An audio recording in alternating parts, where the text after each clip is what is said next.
Hello, and thank you for joining us today. My name is Tristan DeBona, and I will be speaking on behalf of SPEX SamplePrep.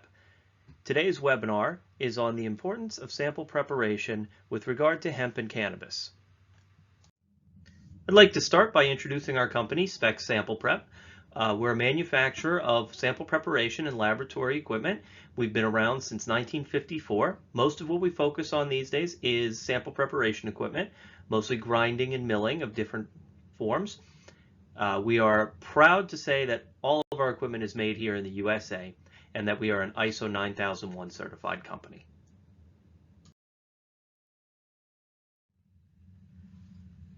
We got into the cannabis industry very early on, so we've been working in that space for quite some time. We have a very well-established user base. Currently, I believe we are in all 50 states in some capacity, whether it's in regulatory labs, commercial labs, or other forms of cannabis and hemp testing. Most of those labs are benefiting from either our Geno grinder or freezer mills, which we'll get into here in a little bit. But that has provided us with a great deal of reference material available to our customers, both anecdotal as well as literature-based. And we have a vast knowledge about different methods and how to do method development for these types of samples, as well as a demo program. And we have a sister company, SPEX SamplePrep, who makes analytical standards. So any of your standards and reference materials, we'd be happy to direct you over to them. Now a little introduction as to what we do for the cannabis industry. So we have a few different pieces of equipment here, homogenizers and cryogenic mills in particular, which are particularly advantageous when dealing with the difficulties of cannabis testing and hemp testing. There's a lot of different matrices that we'll get into and discuss in more depth, but essentially we have a homogenizer, the Geno grinder, which will be utilized in doing the plant material, and we have the freezer mills, or the cryogenic mills, which are going to be utilized when dealing with infused and edible products. So what is sample preparation? Why is it important?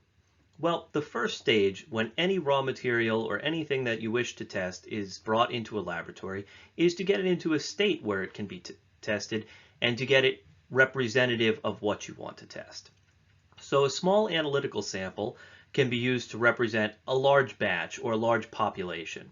And that's done through random sampling. It's done through a certain percentage of the weight, because in a perfect world, we'd be able to test the entire batch, but that would usually involve destroying the entire batch. And that's not feasible if you have a product that you need to sell. So you need to make sure that your sample is small enough, but also representative enough that you can get an accurate measure of what you are looking for in your sample. Now, cannabis and hemp, as well as edible samples, can be adapted to different types of analytical techniques in order to get those results. And that's dissolution, extraction, or further processing. But all of that requires the initial stages of a sample preparation step. Another aspect of sample preparation is standardization. And what you want is you want your samples to be consistent from one sample to the next, from one batch to the next, from one customer to the next. You want to make sure that you have a process in place that will provide consistent results and avoid any sort of inconsistencies, inaccuracies, or variability. Sample preparation is often glanced over, touched on briefly, or ignored altogether when looking at the big picture of testing. However, it is the most important and integral part of the testing, in that your sample preparation is where everything starts, and it will determine where you end up. It will determine how good your results are. So without good quality, repeatable sample preparation techniques, you will not get reliable, repeatable, or quality analysis. You won't get good results, and you won't get consistent results. So even the best spectrometers, the tightest tolerances, the most sensitive equipment out there will give you poor results if your sample preparation, if your starting point isn't good. Sample preparation really does lay the groundwork and the framework for everything that follows. So an old adage here from many different lines of work is that garbage in gives garbage out. And that's very true when it comes to the analytical testing of cannabis and hemp. Without that good sample preparation technique at the beginning, your results are not going to be good. I always like to kind of impress this point with telling people without the sample preparation, which is usually an inexpensive and, like I said, overlooked step, you end up with very expensive paperweights. Those are going to be your HPLCs, your GCs, your mass specs, all of that equipment that you've spent hundreds of thousands, if not millions of dollars on, is essentially worthless without good sample preparation. So what kind of testing is our equipment used in? What kind of testing is this sample preparation applicable to? Well, pretty much all testing, but some of the areas that you're going to see this in from the cannabis and hemp industries are going to be commercial, whether it's producers or whether it's growers, it's any line of products. And that falls into in-house QA, QC. So some of those will be doing testing of their own products to make sure that they have an idea of what's in them before they get sent out for third-party testing.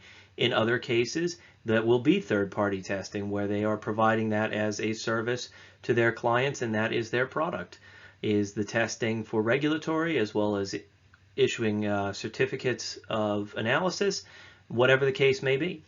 The other types of testing are regulatory testing. This is performed by the state or government agencies who are looking to control and perform some kind of standardized process that can then be used to either test what is being produced in their state or being used as a guideline for third-party and individual testing labs. And the other area is forensic testing in areas where government agencies as well as police departments and law enforcement communities are concerned with the material that is being passed through their state. There's a lot of testing to determine whether something is hemp or whether it is cannabis by legal definition as it comes through. Testing requirements. Now this is an interesting point because this varies greatly depending on what kind of testing you're doing. So the requirements for testing state to state are different than they are from hemp versus cannabis, that they are for quality assurance and quality control lab testing versus compliance testing versus regulatory testing. But here are some of the different aspects that are going to be required. Pesticide is a big one.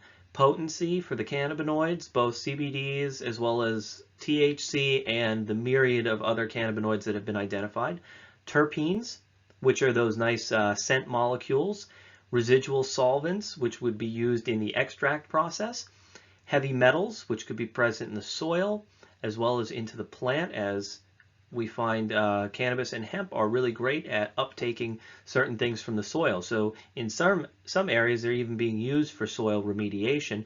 But of course, if you're selling this as a consumable product, you want to make sure that heavy metals and toxins are not going to be present in the plant or in the extracts of the plant that you will be producing and selling.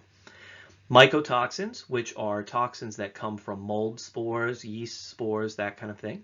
And microbials, we're all familiar with E. coli and salmonella and things like that. That's what we're looking for there. Now, preparation for all of these different types of testing, for the most part, can all be accomplished in a similar manner. The first step is going to be taking those and getting them into a powder form, and then it's going to be the same for all those different tests. Okay, and at this point in the presentation, I'm going to start getting a little bit more into the technical side, so bear with me a little bit, and we'll get through this. So, in pursuit of true values, what is a true value? And that is, what is the actual amount of something in a sample? So if you brought me a gold bar and you wanted to know how much actual gold was in that gold bar, we would have to perform an analytical test. We'd have to perform an assay. And the same thing goes for cannabis. If you want to know exactly how much THC is in that plant, that's what we want to look for. And that is going to come down to two factors, accuracy and precision. And sometimes people use these interchangeably, but they are really two separate things. And accuracy is how close the measurements are to the true value, to the actual amount that's in there. And precision is how close the measurements are to each other. So if I measure 89% gold in a gold bar that's supposed to be pure, if every one of my measurements says 89%, then I have good precision, but I don't have good accuracy. And if all of my measurements say 99.9% pure gold, then I have good accuracy and good precision. But if I have some measurements saying 70%, some saying 80, some saying 90, etc., then I don't have good accuracy or precision. So these things all work together, but ideally you want to have both high accuracy and high precision. So the goal is a good RSD, which is a relative standard deviation, and the goal is for that to be repeatable. So you don't want to just rely on one measurement, you need multiple measurements. So how do we achieve good accuracy and good precision when testing cannabis and hemp? Well, sampling is a big part of this, and this is where the sample preparation aspect begins. It starts at the sample, which is ensuring that you get a uniform and representative sample that represents the entire batch or the entire population that you're looking to test. So if this is from a cannabis hemp farm, you're going to want to make sure that you take from different parts of the plant, from different locations within the grow, take into account the batch size, and take into account how many replicates, how many samples are you going to test, how many times are you going to test it to make sure that your results show good accuracy and good precision. And then you're going to take from that, combine it, and come up with a representative sample for analysis. The more random this is, and the more varied it is from the locales and from the parts of the plant and whatnot, the better representation you will get of the entire crop. However, this may be different depending on what you're looking to test. For example, if you only produce or only farm the bud and the flower material, testing the whole plant may not be advantageous. But whereas if you're doing hemp testing and you are looking at the whole plant, then you will need to test everything from the buds to the stems to the seeds to the leaves. So sample preparation can vary, and the sampling process can vary depending on the type of sample and the type of analysis. So now that we have our representative sample, a nice uniform conglomerate of what we want to test, now we have to get into the actual sample preparation aspect, the particle size reduction and homogenization. Now, particle size reduction and homogenization are not interchangeable terms. They're two kind of separate concepts. Particle size reduction is we want to expose the most surface area as possible. The more surface area, the quicker and the easier it is to get the things that we want to look for into a solution or out into something that we can analyze.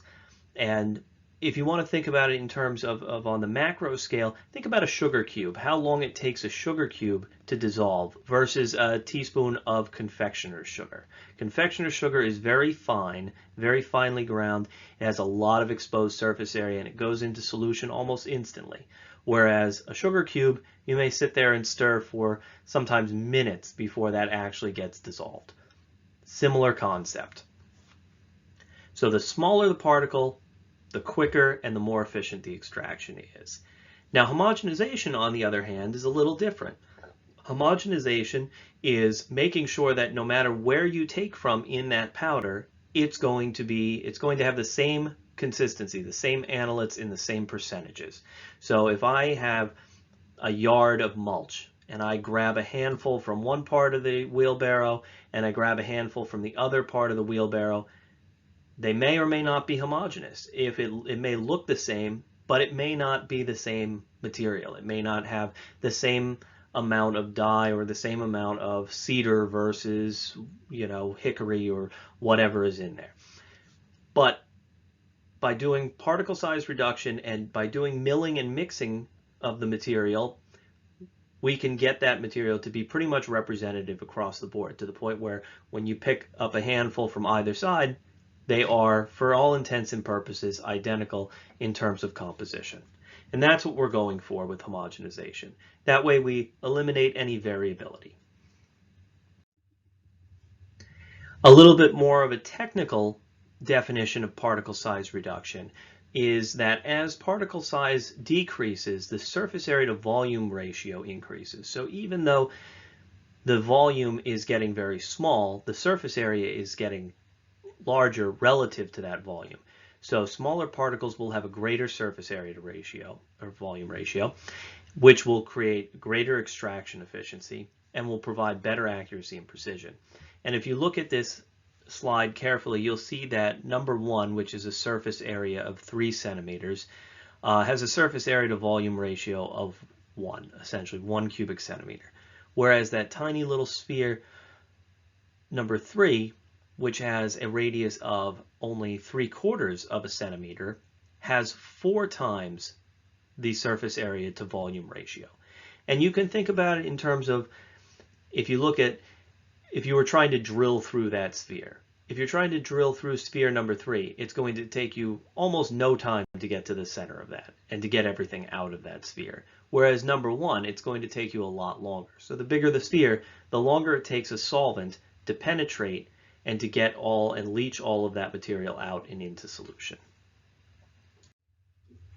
And now for kind of a more lighthearted and much easier to visualize approach to homogeneity. I always love using the blueberry muffin example, and I'm sure most of the people out there who are listening to this have seen the movie Casino, where Robert De Niro's character gets a muffin that has a single blueberry or no blueberry, and his buddy standing right next to him gets a blueberry that looks like that one on the right, that's just chock full of blueberries. That's an example of something not being homogeneous.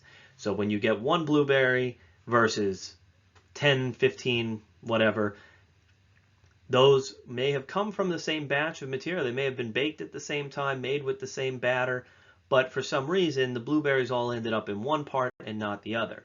And that's how it can be very much in samples like cannabis and hemp, where all of the THC or all the pesticides, or any one of those analytes, they can end up concentrated in a specific area of the plant, but not be representative throughout the whole plant. So homogenizing it, powdering it, and mixing it all up together will give a better idea of what is actually present versus what's present in a specific locale. Okay, and here's a little bit more of a technical definition of particle size when it relates to homogeneity and extraction efficiency. And what we're talking about here is relative uncertainty. So that is, when you're doing a statistical analysis of the results, you want to know how many grams of this material at this size do I need to have a relative certainty of what is of the representative sample.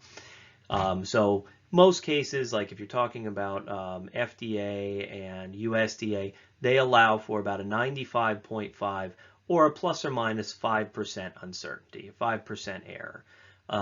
So in this case, if we're looking at a 1% error, 1% uncertainty in the sample, for a dot that's 5 millimeters, like you see on the left, you would need 12,500 grams of spheres, 5 millimeter spheres, to achieve that 1% uncertainty. That would be your batch size. That would be the sample size that you would have to test and extract from. Now, if you're talking about those 0.5 millimeter size spheres all the way on the right-hand side, you only need 12.5 grams of those to achieve that 1% certainty. So, as you can see, the particle size is directly related to homogeneity and the efficiency of extraction. That extraction is also going to go a lot faster because those particle sizes are small and it's easier to get that into solution, as we discussed before. Okay, now that we've discussed homogenization and particle size to a pretty good degree, we can talk about grinding solutions. How do we get there? How do we get to those fine particles? How do we get to that homogenization? How do we ensure that it is homogeneous? And here's some solutions. So you'll notice on the left here we have a mortar and pestle. Traditional mortar and pestle have been used by laboratories since the dawn of time.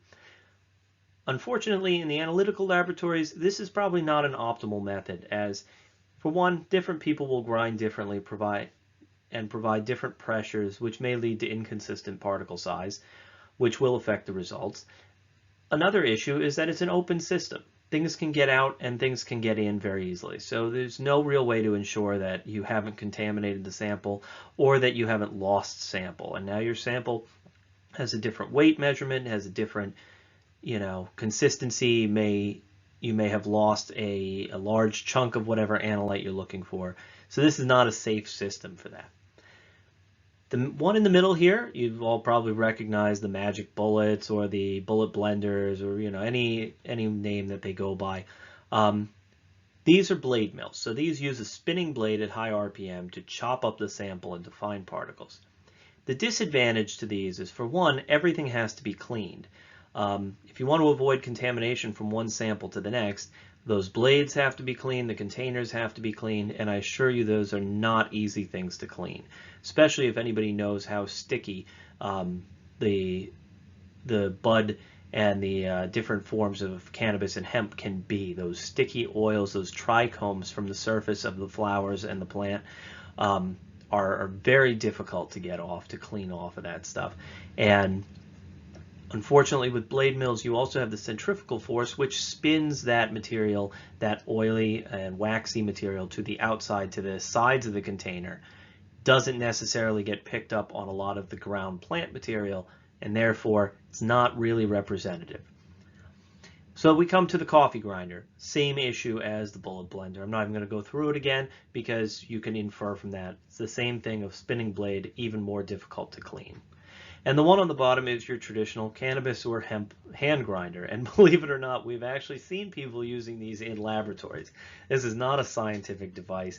There is very, very limited ways of cleaning that. It certainly can't get everything off of those different pins and, blades and needles and stuff that they have in different types. And they are not an effective way, nor do they provide a particularly fine particle size. So very inefficient and very inaccurate. So what's another way to achieve this? Well, the way that we achieve it, the system that we have, is a mechanical homogenization and mixing using, essentially it's a bead beater. You will use stainless steel beads in varying size tubes, plastic tubes that are sealable, and they are reusable, but usually they're not meant to be reused. Usually it's a single use, which is advantageous because you want to make sure that you don't get any cross-contamination. You want to make sure that you don't lose anything or gain anything from sample to sample. So having a disposable tube that you can grind in and then carry through all the way through your testing provides a nice, safe means to make sure that that sample does not get adulterated at any point in that process. So this mechanical homogenization, using the beads and the vertical shaking and mixing motion, is designed to improve the consistency. So there won't be any variation from run to run, from vial to vial. They all get treated the same. They're all subject to the same forces. So you get consistent no matter where you place it in the instrument, and you get a consistent grind time after time, day after day, week after week, month after month, sample to sample, etc. As we mentioned, decrease of cross-contamination risks. By using these single-use tubes, you can eliminate the possibility that once you put your sample and the beads in there, nothing else is getting in, nothing's getting out. Improve throughput. These instruments are very high throughput. Typically what we see is most labs are using 50 mil centrifuge tubes. 50 mil centrifuge tubes, you can get 16 in there at a time. Typical run is going to be 1 to 3 minutes. So every 3 minutes you're going to be producing 16 fully ground samples that you can then add your solvent to, rinse off and reuse and remove those beads or vortex, pellet, and move on to your next step. This is a great tool to have because not only does it allow you to process samples very quickly, very efficiently, but it also frees up your lab technicians. So instead of having somebody dedicated to homogenizing each sample and grinding each sample as it comes in, now you have an instrument that will do it for you consistently, and it will also help you with your extraction steps. And that brings us to our point about cross-contamination, what it is and why it's important and why we want to avoid it. So cross-contamination can be carryover from one sample to the next, and think of it like when you're cutting up chicken, raw chicken or raw steak or something like that. We all are aware of the different contaminants from raw meat, And you don't want to get those on vegetables or anything else that you're going to eat raw, or even things that you may cook but may not be cooked to the same temperatures that would kill those contaminants. So avoiding those getting into your other foods is imperative. Well, the same thing happens on the analytical scale with testing. Is any sort of contaminant, especially carryover from a previous sample, is going to affect your results. If you have carried over THC from one result, it is going to skew the results of the next one, and it may spike it high, and then you may get a false high or false positive. If you're testing hemp, for example, you get a false positive, it says it could be cannabis because some THC was carried over from the last sample. You don't want that. Now you have lost an entire crop or an entire batch, and that can be very detrimental. Contamination can come from all different sources. Contamination can come from the hands of the people in the lab. It can come from dust particles flying about. It can come in a myriad of different ways. So the idea is to reduce the potential for cross-contamination as much as possible. The way you do that is by doing everything one at a time, by doing it in sealed containers. And by one at a time, I don't mean homogenizing it one at a time, but making sure that when you're preparing the samples, each one is treated individually, and then when they are homogenized all together, there's no risk that any one of those samples will contaminate any one of the other samples. If they're in sealed containers, you've eliminated that problem. And here's just a visualization of how that's achieved. So as you can see in the clamp in the Geno grinder, you'll notice that all those tubes are isolated from one another and they are all sealed with caps. This, by using clean and sterile disposable vials each time, you can eliminate any possibility of cross-contamination. Now, here's a little comparison that we've done between the Geno grinder and food processors. So if you're looking to see, what kind of results you can expect from a system like ours versus one of those blade mills or other types of milling equipment that we discussed earlier, you can see that the particle size is much finer in the Geno grinder and much more consistent. Whereas a food processor or high RPM blade mill going the same speed for the same amount of time produces an inconsistent and less fine material. The Geno grinder also provides the advantage of being able to do large volume samples. Anything from, as we discussed before, the 50 ml tubes, but also much smaller formats in larger quantities, up to these very large jars.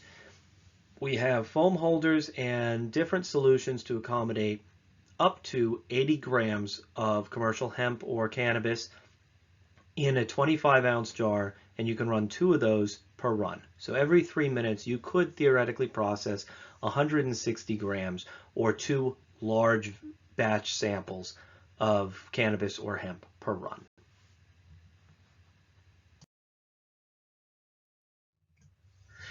And here are some before and afters. So this is actually using live cannabis material. In the top one here, that is about 10 grams of cannabis that was ground to, as you can see, a very fine, almost talcum powder consistency in about 2 minutes. And on the lower picture there, that's about 5 grams of material that was ground in a 50 ml centrifuge tube. And these can be treated differently. Sometimes you want to pre-freeze the sample, get it nice and cold, nice and hard and brittle, and that will allow you to break it up a little easier and a little bit finer. That's great when dealing with stickier samples. Drier samples, you don't need to do that. Room temperature is fine. And again, the same 1 to 2 minutes. The beads is really dependent, how many beads you use is dependent on the size of the container. So a 50 ml tube may be anywhere from 2 to 3 beads. The big 25-ounce jars may be anywhere from half a dozen up to a dozen beads. Another advantage that we touched on briefly before is analyte extraction. So these units are not just for only grinding and that's it. You can do a lot of the extraction steps in here. You'll find that in most protocols, extraction can range anywhere from several minutes to a half an hour or so of hand shaking or being placed on a shaker table or something like that. Well, you can achieve the same thing in the Geno grinder. You can put your samples right back in there with the solvent and shake it for anywhere from 30 seconds up to a couple of minutes and achieve a a wonderful, efficient extraction and produces great results. Go straight into your centrifuge after that, get a pellet, and you have everything you need in solution.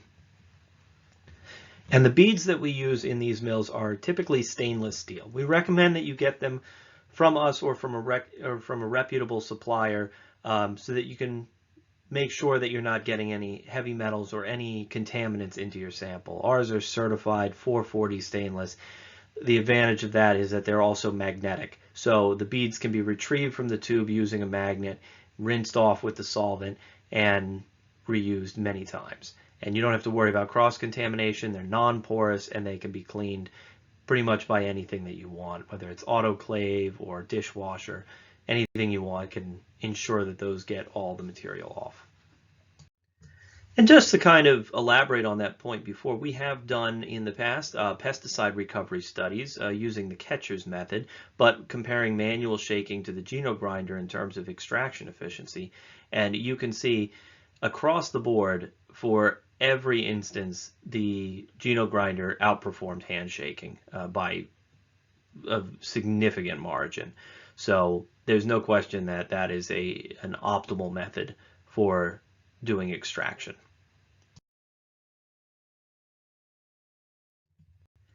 And so how does it work? Well, it's a cryogenic mill, so it uses very low temperature to embrittle the samples and allow them to be pulverized very quickly in minutes. And this also has the advantage of preserving temperature sensitive and volatile materials. So your flavonoids, your aromatic compounds like residual solvents, and terpenes and things of that nature will all be stable, as well as RNA, proteins, anything like that. How does this unit work? Well, the way it works is it's essentially a large bathtub that fills with liquid nitrogen, and the liquid nitrogen has a temperature of around 196 or negative 196 degrees Celsius, that the sample in a sealed vial is bathed in. So the sample will be inserted into that part that's exposed. If you look at the right side of that picture, you'll see the dual chamber. You'll see that little open brown chamber at the bottom. That would be the running chamber. Your sample would be in a sealed grinding vial, which you see there on the extreme right-hand side, and it would be put in there. It would be dunked into that tank where it would be brought down to the liquid nitrogen temperatures within the matter of a couple of minutes. All of your sample will then be frozen solid, will be embrittled and crystallized, and when that impactor in there starts to move, which I don't know if you can or can't see that. This presentation works differently on different systems, so bear with that. But there is a metal bar inside there that moves back and forth via an electromagnet, a coil in the hood of the instrument where you place it, and that will crush all those samples to powder in a matter of a few minutes. One of the nice things about this is that it's a single method, and usually a single protocol, or slightly varied protocols to deal with any number of samples. So it's a single method that you can validate in your laboratory, and it'll work for just about any edible, any infused, any product that you put out there. So it really helps streamline the validation process, really helps you get through those regulatory concerns, and it provides you with a consistent result. Really, you're not going to get a finer particle size from any other process than you are from this, and that is going to be extremely helpful when it comes to performing extractions on all those varied matrices. As you can see, there's no limit as to what they're putting CBD and THC into these days. So having one instrument, one method, one basic operation to handle all those different things and all the things that they're going to come up with in the future is a wonderful tool to have in your laboratory. So the vials themselves, they need to be clean. They are not disposable like the vials for the Geno grinder. So that is a little bit of a concern here on this side with this instrument.